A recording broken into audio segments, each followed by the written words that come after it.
Coucou, bonjour. Aujourd'hui on se retrouve dans une nouvelle vidéo, une nouvelle série. Voilà, je voulais faire quelque chose un petit peu spécial pour fêter Yule. On a l'habitude de faire cette fête autour du solstice d'hiver pendant 12 jours. Alors dans cette série, je vous propose de vous immerger dans l'univers de l'imaginaire scandinave avec une vidéo par jour dans laquelle je vous lirai des histoires, des contes venus de Scandinavie. Donc des contes et des légendes qui viennent du Danemark, de Norvège, de Suède, d'Islande et de Finlande. Alors ce sont des contes qui ont été compilés au 19e siècle et début 20e. Donc non, ce n'est pas vraiment viking, mais je pense que ça pourra plaire à tous ceux qui veulent plonger dans l'univers merveilleux des contes et légendes scandinaves. Donc j'espère que ça vous plaira. N'hésitez pas à partager la vidéo, c'est pour petits et grands. À l'est du soleil et à l'ouest de la lune. Il était une fois un homme qui avait beaucoup d'enfants, mais bien peu de nourriture et de vêtements à leur offrir. Ils étaient tous gentils, mais la cadette apparaissait comme la plus douce de tous, si belle que presque trop de tendresse résidait en elle. C'était un jeudi après-midi, en fin d'automne, le temps était terrible et sombre, avec une pluie et un vent si forts que les murs craquaient, et les enfants étaient tous assis autour de l'âtre, occupés à une chose ou à une autre. Soudain, on frappa 3 fois à la fenêtre. L'homme alla voir, et quand il sortit, il se trouva face à un grand ours blanc. « Bonsoir, » dit l'ours. « Bonsoir, » répondit l'homme. « Si tu me donnes ta fille la plus jeune, je te rendrai aussi riche que tu es pauvre maintenant, » proposa le mystérieux animal. Clairement, l'homme pensa aux joies d'être riche, mais il devait d'abord en parler à sa fille. Il regagna l'intérieur de la maisonnée pour lui annoncer qu'un immense ours blanc attendait dehors, promettant de les rendre riches si seulement elle le suivait. La fille répondit « non » et ne voulut en savoir davantage. L'homme indiqua alors à l'ours de revenir le jeudi suivant. Pendant toute la semaine, la famille ne cessa d'énoncer à la jeune fille toutes les belles choses qu'il pourrait avoir et combien elle serait heureuse dans sa nouvelle maison. Elle finit par se laisser convaincre et commença à se préparer pour le voyage, en se lavant et en mettant ses plus beaux habits pour se rendre aussi présentable que possible. Ses bagages, bien sûr, étaient fort peu nombreux. Le jeudi suivant, l'ours vint la chercher, elle grimpa sur son dos avec son baluchon et ils partirent ensemble. Après avoir voyagé un certain temps, l'ours lui demanda « As-tu peur ?» Non, elle n'avait aucune crainte. « En tout cas, accroche-toi à ma fourrure et tu ne courras aucun danger », ajouta-t-il. Ils poursuivirent loin, très loin, et atteignirent finalement une haute montagne. L'ours polaire frappa, et une porte s'ouvrit dans la roche. Ils entrèrent dans un château, avec de nombreuses pièces illuminées d'or et d'argent scintillant. Et parmi celles-ci, se trouvait une grande salle avec une table dressée. Tout était si magnifique et grandiose qu'il est impossible de le croire sans le voir. L'ours donna à la fillette une petite cloche d'argent qu'elle devait sonner pour obtenir le moindre de ses désirs. Après avoir mangé, elle décida de se coucher, épuisée par ce long voyage. Elle sonna, et aussitôt la cloche touchée, elle se trouva dans une chambre pourvue du plus beau lit que l'on pût souhaiter. Avec des oreillers en soie et des rideaux à franges d'or, tout le reste de la chambre était émaillé d'or et d'argent. Une fois allongée et la lumière éteinte, elle entendit quelqu'un pénétrer dans la chambre et s'asseoir dans le grand fauteuil juste à côté d'elle. C'était l'ours blanc qui changeait d'apparence la nuit, et à son ronflement bruyant, elle pouvait dire qu'il avait désormais une forme humaine. Pendant un certain temps, tout se passait bien, mais la jeune fille commença à devenir taciturne et mélancolique. Seule toute la journée, elle ressentait le manque de son père, de ses frères et sœurs. Questionnée par l'ours, elle répondit qu'elle se sentait esseulée et qu'elle souhaitait rentrer chez elle auprès des siens. « Tu peux aller les voir si tu le souhaites, » proposa-t-il. « Mais tu dois me promettre une chose. Tu ne dois en aucun cas te retrouver seule avec ta mère. Ne lui parle que si d'autres personnes sont présentes. Elle essaiera de te prendre par la main et de te conduire dans une pièce pour discuter en privé, mais tu ne dois pas l'écouter, sous aucun prétexte, sans quoi tu nous rendras tous deux malheureux et tu jetteras sur nous un grand malheur. » Un dimanche, l'ours polaire lui annonça que l'heure était venue de rendre visite enfin à sa famille. Ils partirent, elle assise sur son dos, et voyagèrent longtemps avant d'atteindre une grande ferme aux murs blancs où ses frères et sœurs couraient joyeusement. Tout était si beau que le simple fait d'observer ces lieux était agréable. « Ta famille vit ici maintenant, » précisa-t-il. « Souviens-toi de mes paroles, ou nous serons tous malheureux. » Non, elle ne l'oublierait pas. Une fois près de la ferme, l'ours fit marche arrière et s'éloigna. Une joie sans fin régna au moment des retrouvailles et des embrassades. Ils lui firent part de toute leur reconnaissance pour ce qu'elle avait fait pour eux. Ils avaient désormais tout ce qu'ils pouvaient désirer. Ils lui posaient tous 1000 questions sur comment elle allait ou où elle vivait. Elle répondit qu'elle était traitée avec tous les égards et qu'elle avait tout ce dont elle avait besoin, sans toutefois en dire davantage. Un jour, après le dîner, ce que l'ours avait prédit se produisit. Sa mère l'appela dans sa chambre pour parler seule, et elle se souvint des recommandations de l'ours blanc, alors elle déclina. « Nous pouvons discuter de cela une autre fois » s'excusa-t-il. Toujours est-il que la mère trouva un moyen de contourner ses réticences et la fille finit par tout lui révéler. Elle lui raconta que chaque nuit, un homme veillait sur son sommeil, dès la lumière éteinte, mais qu'elle ne l'avait jamais vu car le matin, il était déjà parti. Elle en était désolée, car elle désirait ardemment le voir, et pendant ces journées, elle errait seule et mélancolique. « Oh, pauvre de moi !» s'exclama sa mère. « Pour ce que l'on en sait, cela pourrait être un troll. Tu dois trouver un moyen de le voir. Je vais te donner un bout de bougie à dissimuler dans tes vêtements. Quand tu entendras des ronflements, allume-la, mais fais attention à la cire chaude, hein !» La fille prit la bougie et la cacha. Après avoir voyagé pendant un certain temps, il lui demanda si sa mère avait tenté de lui parler, ce qu'elle ne put nier. « Eh bien, sache que si tu écoutes ses conseils, nous serons tous deux très malheureux, » lui lança-t-il. Elle lui répondit qu'elle n'en avait nulle intention. Ce soir-là, quand elle alla se coucher, les choses se déroulèrent comme de coutume. Quelqu'un entra dans la pièce et s'assit dans le fauteuil à côté du lit, mais au milieu de la nuit, alors qu'il était profondément endormi, la jeune fille alluma la bougie et illumina son visage. Elle constata qu'il était un magnifique prince et tomba instantanément amoureuse de lui. Elle pensa que si elle ne pouvait l'embrasser à ce moment précis, elle n'aurait plus aucune raison de vivre.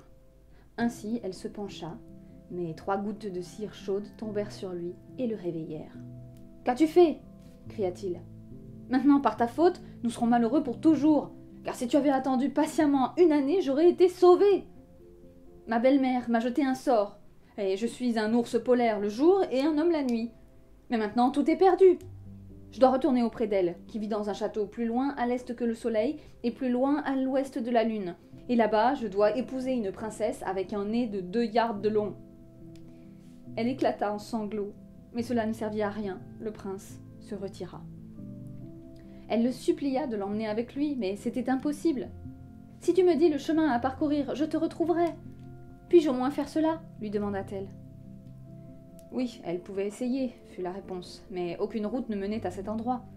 C'était à l'est du soleil et à l'ouest de la lune. Elle ne réussirait jamais à s'y rendre. Quand elle se réveilla le lendemain matin, elle découvrit que le château et le prince avaient disparu. Elle était perdue dans une clairière au milieu d'une forêt épaisse, et à ses côtés se trouvait le baluchon avec lequel elle avait quitté sa maison quelque temps plus tôt.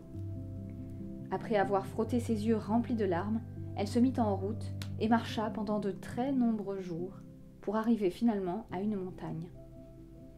Près d'elle était assise une vieille femme, tournant une pomme d'or entre ses mains. La jeune fille lui demanda si elle connaissait le chemin du château à l'est du soleil et à l'ouest de la lune, où vivait un prince contraint d'épouser une princesse au nez de 2 yards de long. « Comment le connais-tu » demanda la vieillarde. « Es-tu peut-être celle qui aurait pu le sauver ?» Hélas, elle l'était. « Ah, c'est donc toi !» s'exclama la vieille dame. « Eh bien, tout ce que je sais, c'est qu'il habite un palais qui se trouve à l'est du soleil et à l'ouest de la lune. Et peut-être ne l'atteindras-tu jamais, mais je te prêterai mon cheval pour retrouver ma voisine, une vieille amie à moi. Peut-être pourra-t-elle t'aider. Quand tu seras arrivé, donne à mon cheval un petit coup de fouet sous son oreille gauche et dis-lui de rentrer à la maison, hein. Ah, et tu ferais bien de prendre également cette pomme d'or avec toi. » Ainsi, la jeune fille monta sur le cheval et chevaucha longtemps, très longtemps, jusqu'à atteindre une autre montagne où une vieille femme était assise, tenant un peigne à carder en or pur. Elle lui demanda si elle connaissait le chemin du château à l'est du soleil et à l'ouest de la lune. Elle répondit, comme la précédente, qu'elle n'en avait aucune idée, sauf qu'il était à l'est du soleil et à l'ouest de la lune. « Oh, peut-être y arriveras-tu un jour, tôt ou tard, mais en attendant, je te prêterai mon cheval pour rejoindre ma voisine. Peut-être pourra-t-elle t'en dire plus. Quand tu l'auras trouvé, touche le destrier sous l'oreille gauche et dis-lui de faire demi-tour. » Sur ces mots, la vieillarde lui donna le peigne d'or, soutenant qu'il pourrait lui être utile. La jeune fille monta sur sa selle et chevaucha longtemps, et arriva finalement à une immense montagne où était assise une dame âgée, travaillant sur un rouet doré. À nouveau, elle demanda si elle avait des informations sur le prince vivant dans le château à l'est du soleil et à l'ouest de la lune. La même réponse tomba.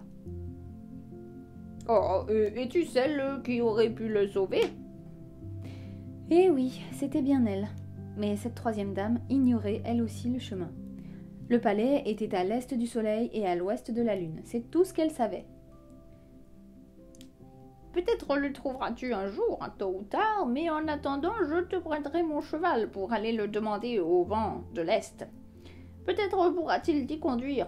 Quand tu l'auras trouvé, touche le destrier sous son oreille, ainsi il comprendra qu'il devra me revenir. » Elle lui donna ensuite le rouet doré, en disant « Peut-être trouveras-tu un moyen de l'utiliser. » Elle chevaucha et chevaucha sans fin, dans le dessein de trouver le vent de l'Est, puis finit par le rejoindre et lui demanda s'il connaissait le prince vivant dans le château à l'est du soleil et à l'ouest de la lune. Oui, il en avait entendu parler, mais à son tour, il ignorait comment s'y rendre, n'ayant jamais soufflé si loin. « Si tu le souhaites, je peux t'accompagner auprès de mon frère, le vent de l'ouest. Il est très fort et pourrait t'aider. Saute sur ma croupe et nous y serons en un rien de temps, » lui proposa-t-il. Elle s'exécuta et aussitôt ils partirent à toute vitesse. Quand ils furent devant le vent de l'ouest, le vent de l'est expliqua que la fille était celle qui aurait pu sauver le prince vivant dans le château à l'est du soleil et à l'ouest de la lune, et qu'elle était maintenant à sa recherche. « Oh, je ne sais pas, je n'ai jamais soufflé dans les lieux aussi éloignés, » fut la réponse. « Mais si tu le souhaites, je t'emmènerai jusqu'au vent du sud qui a voyagé de long en large, et peut-être pourra-t-il t'en dire plus. Assieds-toi sur ma croupe, nous partons tout de suite. » En un instant, ils se retrouvèrent en présence du vent du sud. Le vent de l'ouest demanda alors s'il avait des informations au sujet du château à l'est du soleil et à l'ouest de la lune, car sa compagne tentait de sauver le prince qui y habitait. « Oh oui, bien sûr. C'est vraiment elle ? Eh bien, au cours de mes voyages, je suis allée dans de nombreux endroits, mais jamais aussi loin. Mais si tu le souhaites, je peux t'emmener chez mon frère aîné, le vent du Nord, le plus fort de nous tous. S'il ne peut pas te le dire, personne d'autre ne le pourra. Assieds-toi sur ma croupe et en un clin d'œil, nous y serons. » L'endroit où habitait le vent du Nord était si sauvage et si froid que des courants d'air glacés y soufflaient de loin. « Que voulez-vous » gronda le propriétaire qui, malgré sa grande distance, les fit frissonner. « Allons, ne sois pas si dur avec nous » supplia le vent du Sud. « C'est moi, ta sœur, et j'amène avec moi une jeune fille qui voudrait sauver le prince habitant le château à l'est du soleil et à l'ouest de la lune. Y es-tu déjà allé ? Peux-tu l'aider ? Elle est impatiente de le retrouver. »« Oui, je sais où il se trouve, » confirma le vent du Nord. « Un jour, j'y ai envoyé une feuille de peuplier, mais c'était si éreintant que je n'ai pu souffler avant plusieurs jours. Si toutefois tu es déterminé à y aller et que tu n'as pas peur, grimpe sur mes épaules et accroche-toi bien. Je suis curieux de savoir si je peux t'amener jusque-là. » Bien sûr qu'elle le voulait. Quoique légèrement intimidée, elle avait la ferme intention d'y aller, et il en fut ainsi. « Très bien, » s'exclama le vent du Nord. « Arrête-toi ici pour la nuit, car nous devrons voyager pendant une journée entière, ou peut-être même plus. » Le lendemain matin, le vent du Nord l'appela, puis se gonfla jusqu'à devenir énorme et effrayant, terrible à voir. Ils partirent, fendant l'air à une vitesse vertigineuse, comme s'ils fonçaient vers la fin du monde. Pendant ce temps, sur la terre, un ouragan balayait les maisons et les arbres, et lorsqu'ils atteignirent la mer, ils firent couler de nombreux navires. Ils volèrent à pleine force, si loin qu'ils dépassèrent l'entendement, puis, plus loin encore, au-delà des confins de l'océan. Puis le vent du Nord fut si épuisé qu'il retomba, effleurant les cheminées des maisons.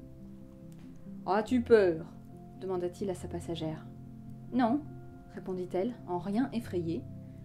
Le vent eut à peine la force de la laisser sous les fenêtres du château à l'est du soleil et à l'ouest de la lune.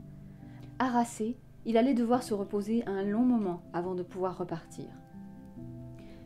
La jeune fille resta sous les fenêtres et manipula la pomme d'or, et la première personne qu'elle vit fut la princesse au long nez, celle que le prince était censé épouser. « Que veux-tu en échange de cette pomme ?» lui demanda-t-elle en ouvrant les battants. « Tu ne peux l'acheter avec de l'or ou des bijoux, » répondit la jeune fille portée par le vent du nord. « Et que veux-tu en échange alors ?»« Je te donnerai ce que tu souhaites, » affirma la princesse. « Eh bien, si cette nuit je peux m'asseoir dans le fauteuil près du lit du prince vivant dans ce château, alors tu l'auras, » fut la proposition, et l'autre donna son assentiment.